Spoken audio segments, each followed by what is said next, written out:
My parents secretly withdrew $12,800 of my money to throw my cousin a baby shower, until I turned the event into their public downfall. My name is Cassandra, and at 28 years old, I thought I finally had my life together. As a financial analyst, I worked overtime for 3 years to earn that $12,800 bonus. One phone call from my controlling mother changed everything. She invited me to what she called a small family dinner. Instead, I walked into a house filled with 81 guests and a banner reading, "Welcome, baby Emily." My mother laughed when she saw my shocked face and casually said, "We spent your bonus on family joy." I stayed quiet and replied, "Noted." Growing up in the Henderson household meant never knowing if the electricity would stay on until the end of the month. My mother, Diana, approached money like water flowing through her fingers. No matter how much came in, it always disappeared without anything substantial to show for it. Our financial situation constantly teetered on the edge of disaster, with bill collectors calling at all hours and mysterious emergencies depleting any savings before they could accumulate. As the oldest of 3 children, I learned early on about financial responsibility, not from positive examples, but from witnessing the chaos that resulted from its absence. By 14, I was working after school at the local grocery store, hiding portions of my paycheck in a lockbox under my bed. My mother discovered my secret savings when I was 16 and justified taking $400 for household expenses that somehow manifested as new shoes and salon appointments for herself. "Family money is community money," she would say whenever questioned about her spending habits. "We all benefit when one of us has something nice." My siblings and I never seemed to be included in that. College became my escape plan. Through scholarships, student loans, and working 30 hours a week while maintaining a full course load, I put myself through State University with a degree in finance. The irony wasn't lost on me that I chose to study the very thing my family had never mastered. During my sophomore year, when I was severely ill with pneumonia and briefly hospitalized, I gave my mother emergency access to my bank account so she could deposit money from my roommates for rent. This temporary access was never revoked, though I had created separate accounts since then for my primary finances. That old account remained open with minimal funds, a remnant of my college days I never quite got around to closing. After graduation, I secured a position at Lawrence Financial Partners, a respected firm in the city. For 3 years, I worked 60-hour weeks, took on extra projects, and built a reputation for meticulous work. My dedication finally paid off with a promotion to senior analyst and a $12,800 bonus, the largest sum of money I had ever received at once. This bonus represented freedom to me. I planned to allocate $6,000 toward my remaining student loans, $4,000 to bolster my emergency fund, and the rest for a modest vacation to the mountains, my first real break in years. I had calculated exactly how this money would improve my financial future, advancing my 5-year plan toward true stability. Despite our history, I maintained contact with my family. Weekly phone calls with my mother, holiday gatherings, and occasional Sunday dinners kept us connected, though I carefully sidestepped conversations about money. My boundaries were clear but unspoken, a delicate balance of family loyalty and self-preservation. The Tuesday after receiving my bonus, my mother called, her voice brimming with unusual warmth. "Cassie, honey, we are having a small family dinner this Saturday. Just the immediate family. Your presence is requested," she said, an odd formality in her tone. "I had plans to research vacation spots this weekend," I replied, already feeling the familiar pull of obligation. "Plans can change. Family comes first, you know that." It would mean so much to everyone. After several minutes of gentle but persistent pressure, I agreed to attend what I believed would be a gathering of perhaps 10 people at most. Before ending the call, I made my critical mistake. Excited about my achievement and momentarily dropping my guard, I mentioned my bonus. "Actually, Mom, I do have some good news. I received a substantial bonus at work, $12,800 for all the extra hours I've been putting in." The pause on the line should have warned me. "That's wonderful, sweetheart. So proud of you. Which bank did you deposit it in? The one you gave me access to during college, or your new one?" "The joint access one," I answered without thinking. I'll transfer it to my high-yield savings account next week. Perfect timing. Then Saturday will be extra special now. See you at 6 sharp. The call ended with me feeling an unsettled apprehension I couldn't quite name. 3 days later, I would understand exactly why. Saturday evening arrived with unusual clarity for early autumn. I pulled into my mother's neighborhood around 6:15, fashionably late as a small act of independence. As I turned onto her street, my stomach tightened. Cars lined both sides of the road, at least 25 vehicles where I expected to see 5 or 6. Maybe someone on the street is having a party, I thought, trying to dismiss my growing unease. But as I approached my mother's modest 2-story home, a sinking realization set in. Every parking space near her house was filled. I eventually parked nearly 2 blocks away, my mind racing with possibilities, none of them good. Walking up the driveway, I heard music and laughter spilling from open windows. The front door stood ajar, revealing glimpses of a crowd inside. Taking a deep breath, I stepped across the threshold into a scene that confirmed my worst suspicions. The living room and adjoining dining area teemed with people, many of whom I barely recognized. Extended family members mingled with neighbors and friends I hadn't seen in years. Children darted between groups of chatting adults, and hanging prominently across the archway between rooms was an elaborate banner in pastel pink and gold lettering, "Welcome, baby Emily." My cousin Jessica, 6 months pregnant with her first child, sat in a decorated chair in the center of the room, surrounded by wrapped gifts piled nearly to her shoulders. Jessica and I were never particularly close, having met at family gatherings perhaps once a year since childhood. As I stood frozen in the entryway, my mother spotted me and rushed over, glass of champagne in hand. "Cassie, you made it. Isn't this wonderful?" The whole family came together to celebrate Jessica and baby Emily. "Mom," I managed to say through clenched teeth, "you said this was a small family dinner." She waved her hand dismissively. "Well, it started that way in the planning, but you know how these things grow." Once word got out about Jessica's baby shower, everyone wanted to attend. We couldn't exactly turn family away, could we? I glanced around the room, counting unfamiliar faces. There must be 80 people here. 81, actually. "We had to rent extra chairs," she said proudly, as if this was an accomplishment. "And the catering, the decorations, the gifts." I gestured to the elaborate spread of food on tables in the dining room, the professional-looking decorations transforming the house, and the mountain of presents. My mother's eyes sparkled with excitement as she lowered her voice. "That's the best part. When you told me about your bonus, I knew it was perfect timing. Jessica has been so worried about affording everything for the baby, with Paul losing his job and all. So, I took care of everything, the venue, which is here, obviously, the catering from that fancy place downtown, custom baby gifts, even hired a professional photographer to capture every moment." The room seemed to tilt slightly as her words registered. "You took care of everything. With what money, exactly?" Her smile didn't waver. "Your bonus, of course. Remember when you gave me access to your account during college? Such a blessing that you never changed those settings. I knew you would want to contribute to family joy, especially for sweet baby Emily. You make enough money now, and family always comes first." Blood rushed to my face as I fought to maintain composure. "You withdrew my bonus money without asking me, all of it?" "Not all at once," she said, as if that made it better. 15 separate transactions over 3 days. Had to stay under the daily limit, you know. Jessica approached us then, her pregnant belly leading the way, eyes bright with gratitude. "Cassandra, thank you so much for all of this."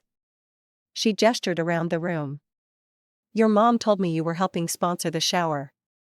I cannot believe how generous you are.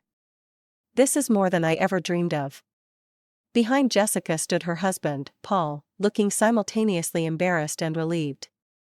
He gave me a nod that seemed both grateful and apologetic, clearly unaware of the truth. I felt dozens of eyes on me, family members watching for my reaction. Some looked admiring, others slightly envious, a few seemed concerned or suspicious. My Aunt Margaret, my mother's sister, observed with narrowed eyes from across the room, likely sensing something amiss. A vivid memory flashed through my mind, age 17, discovering my mother had borrowed $200 from my college fund to buy concert tickets for herself and her friends. When confronted, she had cried, accused me of being selfish and uncaring, and successfully turned several family members against me for weeks. In that moment, I made a calculation. Creating a scene would only make me the villain in my mother's narrative. This was a battle to fight strategically, not emotionally, in front of an audience she had carefully assembled. "I'm so happy for you, Jessica," I said, forcing warmth into my voice. "Congratulations." My mother beamed triumphantly, interpreting my restraint as acceptance. She clinked her glass with a fork, calling for attention. "Everyone, a toast to my generous daughter, Cassandra, whose contribution made this beautiful celebration possible. To family, taking care of family." Cheers erupted as glasses raised. I lifted my empty hand in acknowledgement, my voice steady as I met my mother's gaze directly.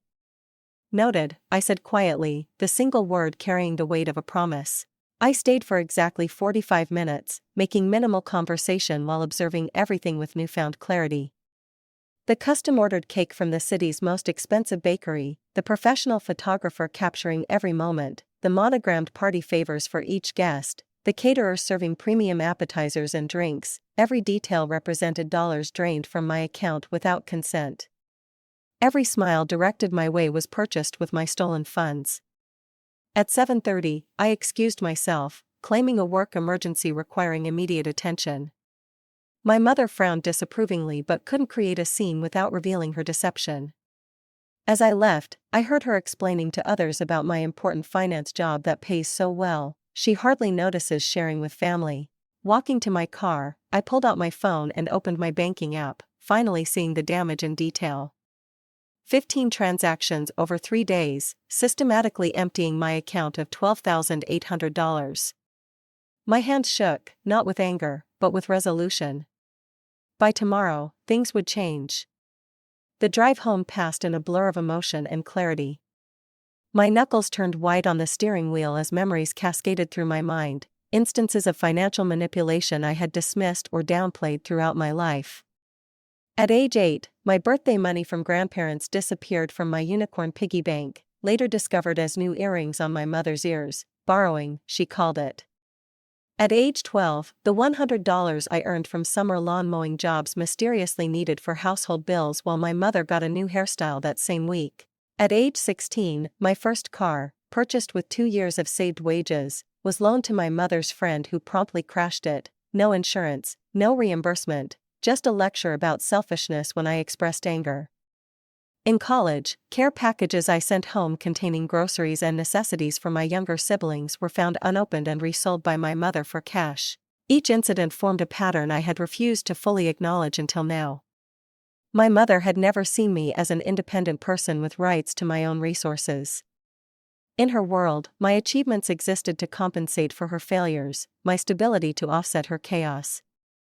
I was not a daughter, but a resource to exploit. Arriving at my apartment, I went straight to my computer and logged into my bank account, confirming what I already knew: multiple transactions over 3 days, $3,000 to Elegant Events Catering, $2,500 to Precious Moments Photography, $1,800 to Sweet Dreams Bakery, $1,200 to Balloon and Banner Wonderland, $900 to Premium Party Rentals, $800 to Tiny Treasures Baby Boutique, $700 to Gift Wrap Specialists, $500 to Golden Touch Decorations, $400 to Sophisticated Sips Beverage Service, $300 to Musical Memories DJ Services, $250 to Custom Cupcake Creations, $200 to Party Favor Paradise, $150 to Digital Invitation Designs, $100 to Valet Parking Services, and $50 to a premium streaming music subscription. $12,800.100, every cent of my bonus meticulously distributed to create an elaborate event for someone else's child without my knowledge or consent. I sat in stunned silence, then reached for my phone and called Jordan, my college roommate who now worked in banking security. I need advice on unauthorized access to my account, I said when she answered, my voice steadier than I expected. For the next hour, Jordan walked me through my options, explaining policies on fraudulent transactions, family access complications, and the documentation I would need. The joint access complicates things, she explained. But since you can prove you never authorized these specific transactions, and given the pattern and timing, you have a strong case for fraud. Will I have to press charges? I asked, hesitating at the thought of legal action against my own mother. Not necessarily to recover the funds, but it strengthens your position if you're willing to. The bank needs to see you're serious about unauthorized access. After our call, I researched banking regulations and policies until midnight, making detailed notes and gathering evidence. I downloaded 3 months of bank statements, highlighting the regular pattern of my transactions compared to the sudden flurry of unusual purchases coinciding exactly with my bonus deposit. Around 1 a.m, I found myself standing at my window, watching the quiet street below and confronting the ethical questions that had begun to surface. Was I overreacting? $12,000 was significant to me, but was it worth potentially fracturing family relationships? Would I be seen as greedy or uncaring for demanding it back? Then another thought emerged, clear and undeniable: this wasn't just about money. This was about respect, boundaries, and autonomy. By taking my bonus without permission, my mother had declared that my work, my sacrifices, and my plans held no value compared to her wishes. She had stolen more than dollars, she had attempted to steal my independence. If I allowed this violation to stand, it would never end. There would always be another family emergency, another special occasion, another reason why my resources should be diverted to purposes I hadn't chosen. The clarity of this realization settled over me like a weight being lifted. This confrontation wasn't just necessary, it was overdue, years overdue. I returned to my desk and began documenting everything systematically, creating a detailed timeline of events with supporting evidence. Then I drafted a comprehensive plan. First, contact the bank's fraud department first thing in the morning, report unauthorized transactions, and initiate the reversal process. Second, freeze all accounts my mother could possibly access. Third, withdraw remaining funds to secure them from further unauthorized access. Fourth, open new accounts at a different bank with enhanced security measures. Fifth, change all passwords, security questions, and access protocols across all financial platforms. Sixth, document everything in case legal action became necessary. Seventh, prepare for the inevitable confrontation with clear boundaries and consequences established. For the first time since discovering the theft, I felt a sense of calm. This would be difficult, possibly even devastating to certain relationships, but necessary for my future. I set my alarm for 6:30, knowing tomorrow would require all my strength and clarity. As I finally lay down to sleep around 3 a.m, one thought remained: this ends now. At exactly 6:30, my alarm jolted me awake after barely 3 hours of fitful sleep. Despite my exhaustion, adrenaline pushed me into immediate action. I showered quickly, dressed in my most professional outfit, and sat down at my desk with a large cup of coffee and my detailed plan from the night before. First, I needed to document everything systematically. I took screenshots of all 15 unauthorized transactions, including timestamps, merchant information, and transaction IDs. I created a spreadsheet tracking every detail, including when my bonus had been deposited and the suspicious timing of my mother's invitation immediately afterward. Next, I gathered evidence of my mother's unauthorized access. I found the text messages from college where I had given her temporary emergency access during my hospitalization, with clear language about the temporary nature of the arrangement. I also had emails discussing my bonus and my explicit plans for using it for student loans and emergency savings, establishing that I never intended these funds for family use. At 7:30, I began executing my plan. First, I logged into my compromised account and changed all security settings, removing my mother as an authorized user.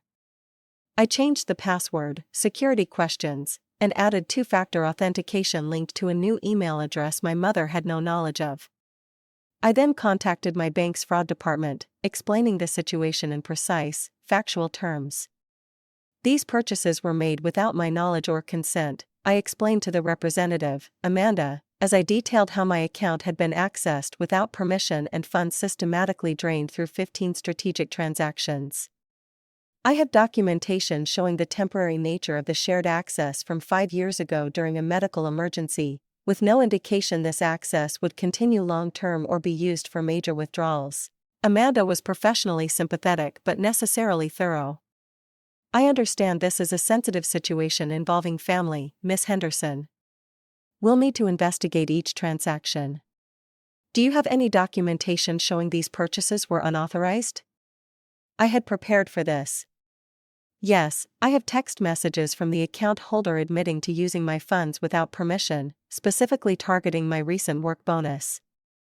I also have witnesses who heard her publicly acknowledge taking the money without my prior knowledge at an event yesterday evening. The call lasted 45 minutes, resulting in a formal fraud investigation being opened. Amanda explained that reversing the transactions would be complex since they involved multiple merchants, but the process had begun.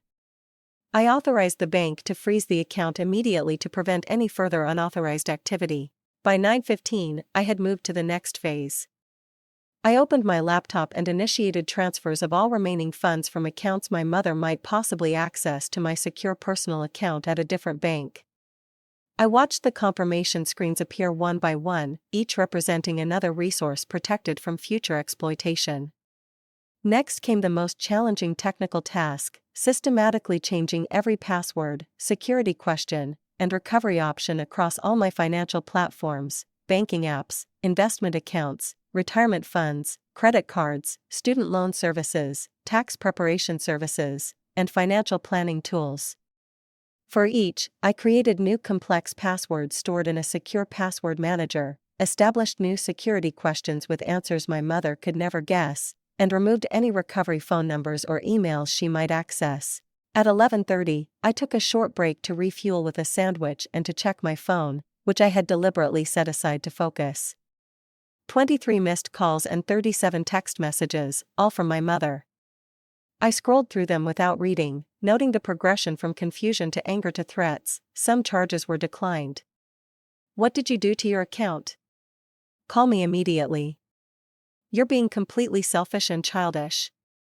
The caterers are threatening to sue me because of you. If you don't fix this right now, don't bother coming to Thanksgiving. I set the phone down without responding and returned to my computer. The final step in securing my finances involved opening entirely new accounts at Meridian Bank, a competitor to my current institution with no connection to any accounts my mother knew about. I established checking, savings, and investment accounts with the strictest security protocols available, marking all account statements for electronic delivery only to prevent any paper trail.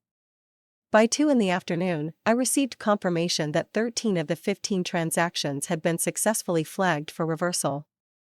The merchants would be contacted by the bank, and the funds would be returned to my account within 3 to 5 business days. The remaining 2 transactions were more complex due to service agreements and would require additional investigation. At 3:30, I received a call from the bank's security department. They had reviewed the evidence and officially classified the transactions as fraudulent. The representative explained that I had the option to press criminal charges against the unauthorized user. We understand this is a family matter, but we are required to inform you of your rights in this situation, the representative explained. I appreciate that, I responded. At this time, I'm not pursuing criminal charges, but I do want it noted in my file that this was definitively unauthorized access, and I want all possible security measures implemented. By 5 o'clock, I had completed every item on my action plan. My finances were secured, transactions were being reversed, new accounts were established, and all access points were protected. I allowed myself a moment of pride in having acted decisively and thoroughly. Then I turned off my phone completely, made myself a proper meal, and prepared for the confrontation I knew would come. My mother would not accept this reversal quietly. She would escalate, involve others, and attempt to reassert control through any means available. For the first time in my adult life, I felt truly in control of my boundaries. Whatever storm came next, I had secured my foundations. The $12,800 were more than money to me now. They represented my declaration of independence. I slept soundly that night, phone still powered off, knowing that by morning, everything would have changed. The harsh buzz of my apartment doorbell woke me at 6:45 the next morning, persistent and repeated. It left no doubt that whoever stood outside had no intention of leaving.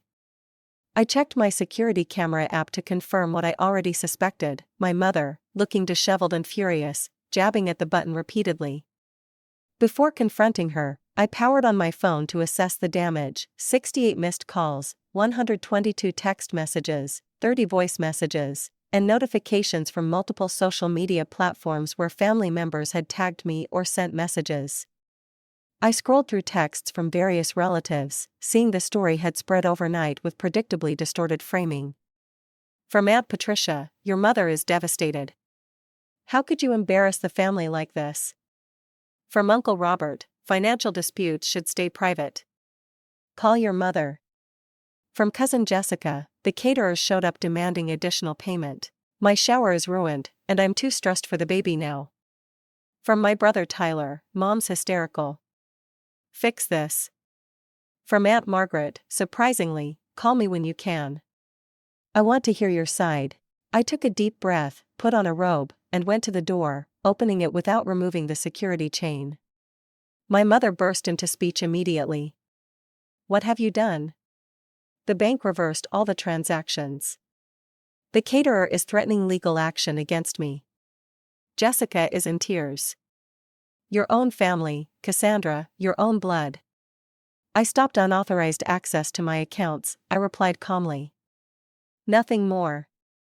"Unauthorized? I'm your mother. You gave me access years ago. For a specific emergency during college, not to take my entire bonus without permission."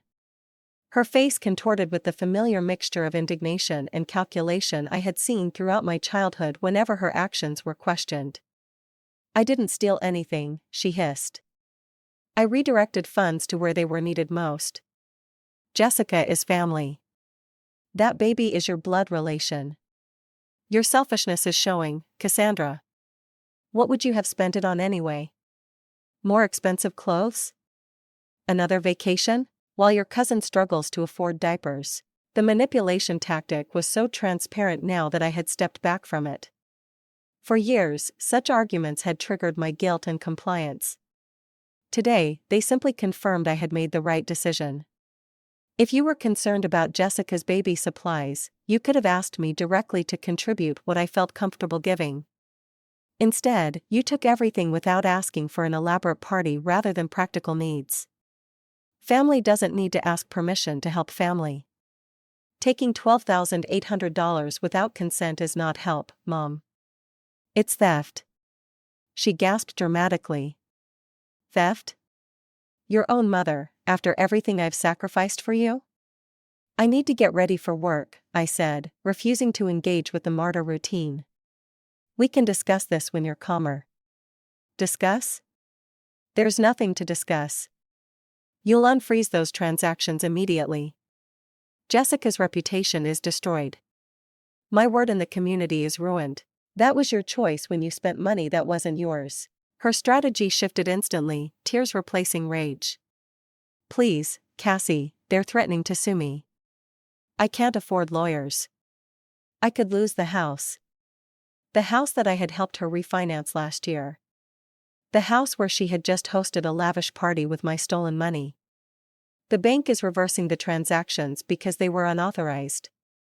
The merchants will get their money back from the bank, not from you. You won't be sued if you explain that you made the purchases without proper authorization.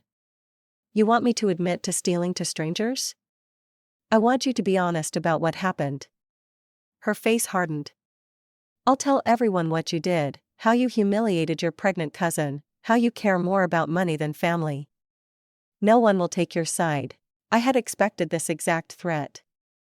It had worked countless times before, the fear of family rejection keeping me in line. Today, it simply reinforced my resolve. That's your choice. My choice is to protect my financial security. I closed the door despite her protests and got ready for work. Before leaving, I sent a single text to Aunt Margaret, "Can talk after 6 tonight." Arriving at Lawrence Financial Partners, I was not entirely surprised to find my mother waiting in the lobby.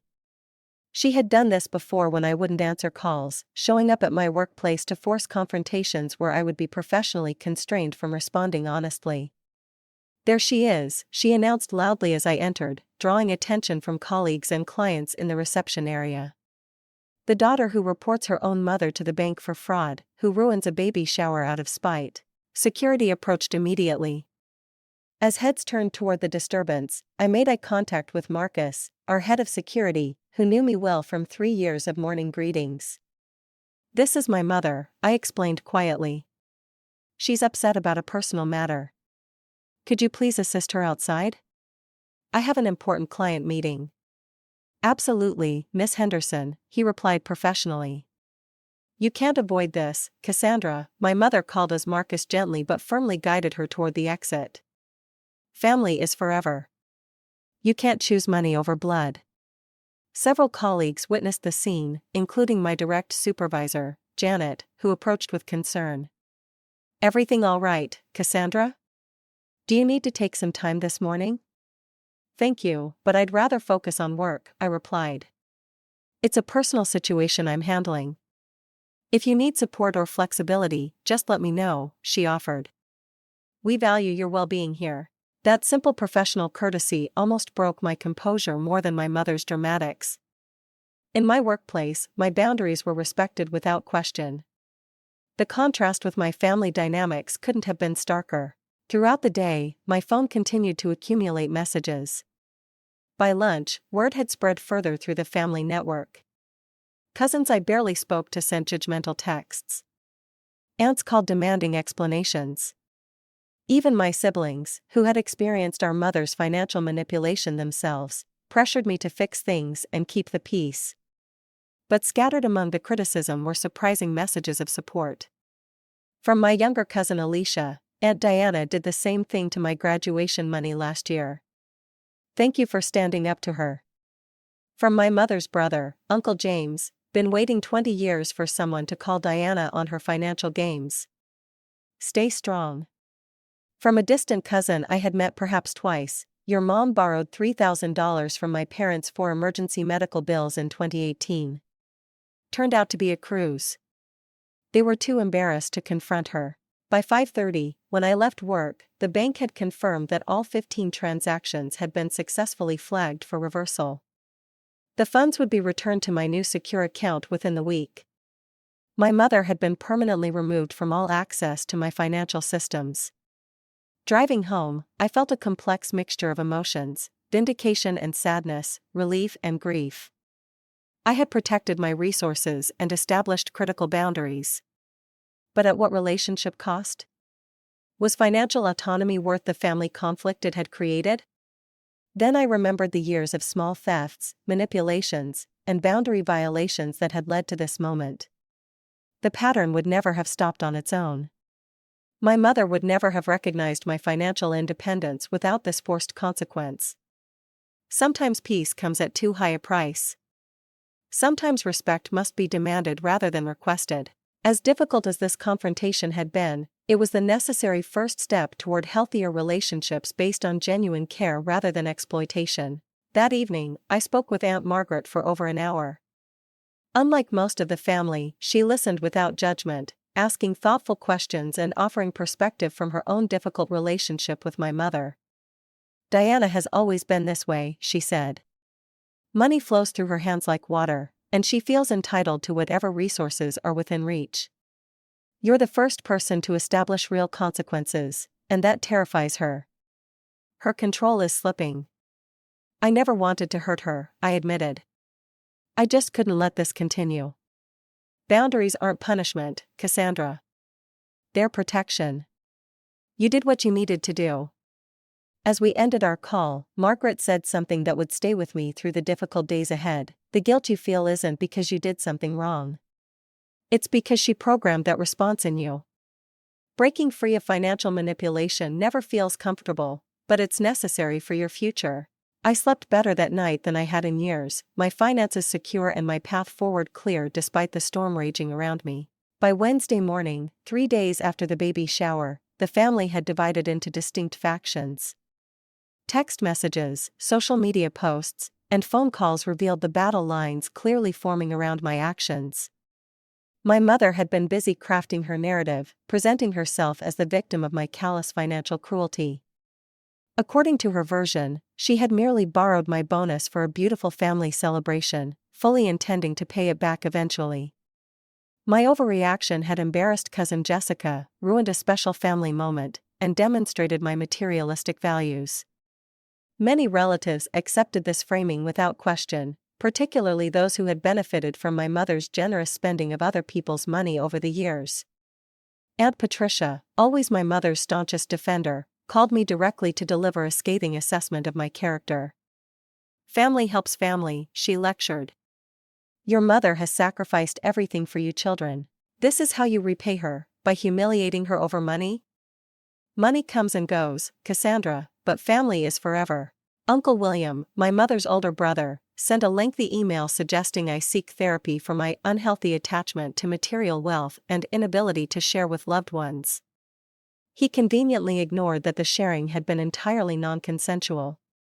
Cousin Jessica, the unintentional center of the drama, oscillated between anger and embarrassment.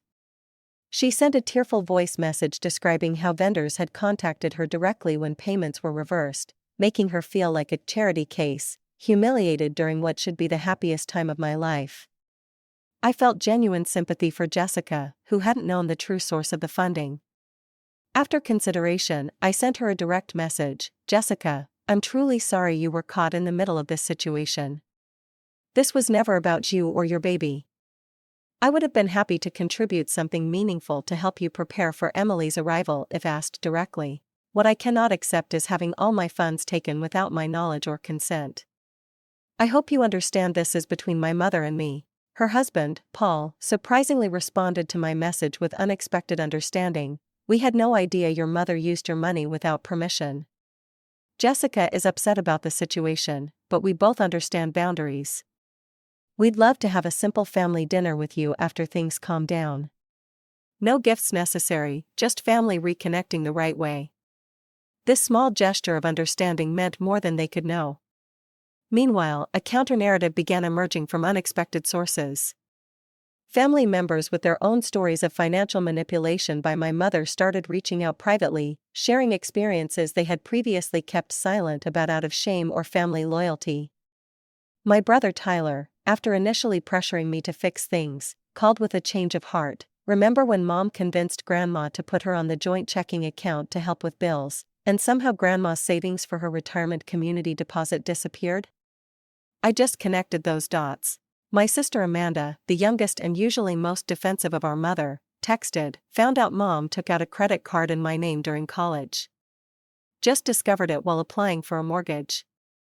$27,000 of debt I never knew about. Maybe you're right to protect yourself." Aunt Margaret organized a family meeting at her house for Sunday afternoon, ostensibly to heal the family rift. My mother assumed this meeting would focus on convincing me to retract the fraud claims and restore her access to my accounts. She arrived with printouts of baby shower photos, prepared to emotionally leverage the beautiful family moment I had ruined. Instead, the gathering took an unexpected turn. Aunt Margaret had invited only those family members directly affected by my mother's financial behavior over the years, creating a safe space for truth-telling. "We're here to address a pattern," Margaret began, "not an isolated incident." One by one, relatives shared their experiences. Uncle James described lending my mother $8,000 for supposed roof repairs, only to see her post Caribbean vacation photos the following week. Cousin Alicia recounted her graduation money disappearing when my mother offered to invest it safely. My siblings detailed childhoods of utilities being shut off while our mother got regular salon treatments. With each story, my mother's indignation transformed into defensive hostility. "You all benefited from my generosity over the years," she countered. "Who organized every holiday, who hosted every family gathering, who was always there when anyone needed anything?" "With other people's money," Uncle James said quietly. Generosity with resources that aren't yours isn't actually generosity, Diana. The most powerful moment came when my grandmother, who had remained silent throughout the discussion, finally spoke. Diana, she said, her voice soft but firm, I raised you to know the difference between sharing and taking. What you did to Cassandra's bonus wasn't sharing. It was taking without asking. That's not how family treats family. My mother's face crumpled at this gentle rebuke from the one person whose approval she had always sought. For a brief moment, I glimpsed something I had rarely seen in her, genuine shame. The family meeting ended without resolution, but with unprecedented honesty. My mother left early, refusing further discussion. Those who remained expressed variations of the same sentiment. My actions, while creating temporary discomfort, had exposed a pattern that needed addressing for the health of the entire family system.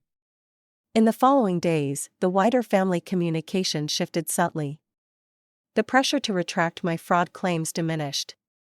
Several relatives who had initially condemned my actions reached out with more measured perspectives, having heard the fuller context. Cousin Jessica and her husband invited me to a private lunch where she apologized for her initial reaction. I had no idea what was really happening, she admitted. Your mom told me you had enthusiastically offered to sponsor the shower but wanted to keep it low-key. I should have verified directly with you. You weren't responsible for her actions, I assured her. And I truly am happy for you and the baby. I presented her with a gift card to a baby supply store, an amount I had chosen freely and could genuinely afford to give. This is from me, directly to you, with my full knowledge and consent. The tears in her eyes were different this time, genuine gratitude rather than manipulation. By the 2-week mark after the incident, an uneasy new normal had begun to establish itself in the family. My mother maintained minimal contact, occasionally sending passive-aggressive messages designed to trigger guilt. I responded only to direct questions, maintaining firm boundaries without engaging in emotional manipulation. Some family relationships strengthened through this crisis, others weakened or revealed their conditional nature. I discovered who valued me for myself and who had merely tolerated me as an extension of my mother's influence. 6 months after the baby shower incident, spring brought literal and metaphorical new beginnings to my life. The financial consequences had been fully resolved within weeks, my $12,800 bonus returned and secured in accounts only I could access. The emotional aftermath, however, continued to evolve in ways both challenging and unexpectedly positive. My relationship with my mother had transformed dramatically. After 2 months of minimal contact following the family meeting, she had reached out with what passed for an apology in her worldview. I may have overstepped with your account, she wrote in a carefully worded text. I always intended it for family benefit. Not quite an acknowledgement of wrongdoing, but a step toward reality. I accepted this partial recognition and established clear terms for our continued relationship: no discussion of my finances, no access to any of my accounts or personal information, and immediate consequences for boundary violations. Our interactions now occurred primarily in group settings with other family members present. These boundaries created distance but also, paradoxically, allowed for more authentic connection within clearly defined parameters. Without the undercurrent of financial exploitation, we could relate as adult family members rather than as resource provider and resource extractor. The broader family dynamic had shifted permanently as well. My stand against financial manipulation had emboldened others to establish their own boundaries. My sister Amanda had finally confronted our mother about the fraudulent credit card, resulting in a payment plan to resolve the $27,000 debt. Uncle James now required written agreements for any financial interactions within the family. Grandmother had removed my mother from all her accounts and established a trust with neutral oversight. These changes created tension but also unprecedented honesty in family relationships.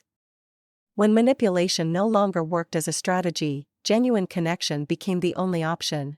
Meanwhile, I had finally allocated my recovered bonus according to my original plans. $6,000 went toward my student loan principal, reducing both the balance and interest significantly. $4,000 strengthened my emergency fund, creating greater security and peace of mind, and the remaining money funded a rejuvenating week in a mountain cabin where I hiked, read, and reflected on the dramatic changes in my life. This financial self-care represented more than practical money management. It symbolized my right to prioritize my own well-being and future security.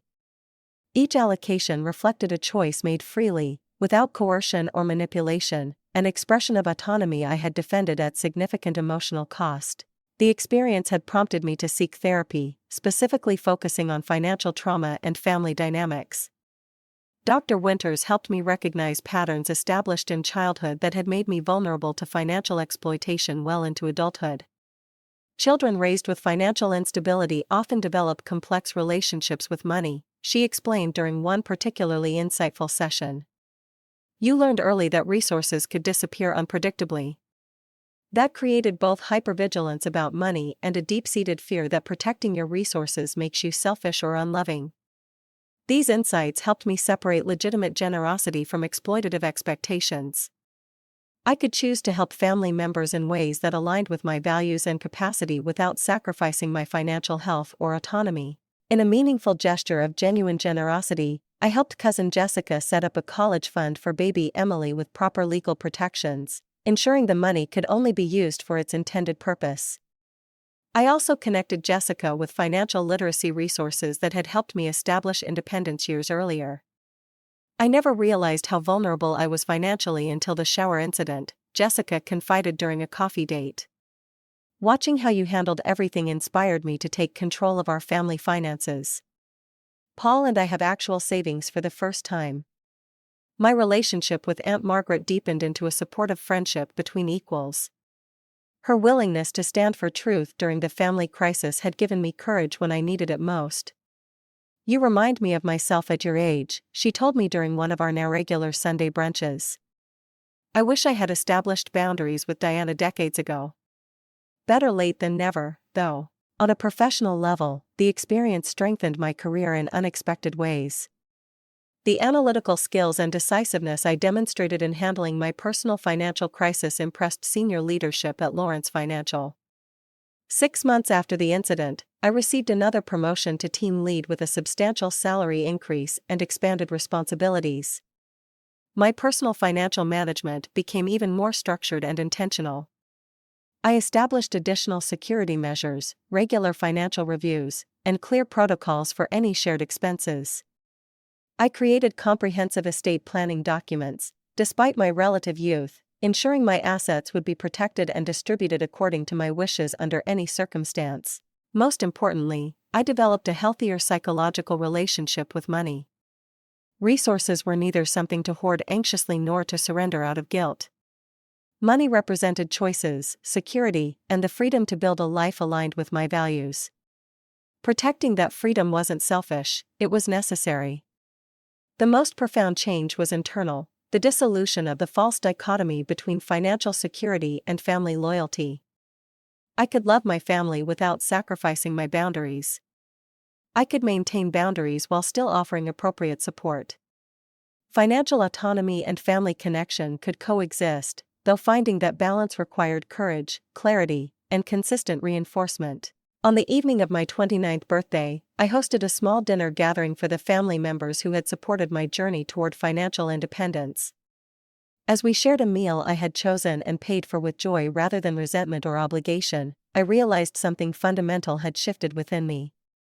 The property that had changed most significantly that night 6 months ago was not the house, the money, or the family structure, it was me. I was no longer defined by what I could provide, no longer valued for what could be extracted from me. I belonged wholly to myself, my resources extensions of my autonomy rather than substitutes for genuine connection. That night, after my guests departed, I sat on my balcony watching the city lights and reflecting on the journey from that shocking baby shower to this moment of hard-won peace. The path had been painful but necessary, the lessons invaluable. In protecting my finances, I had discovered something far more precious, the unshakable knowledge of my right to boundaries, respect, and self-determination. The account was secured, and so was I.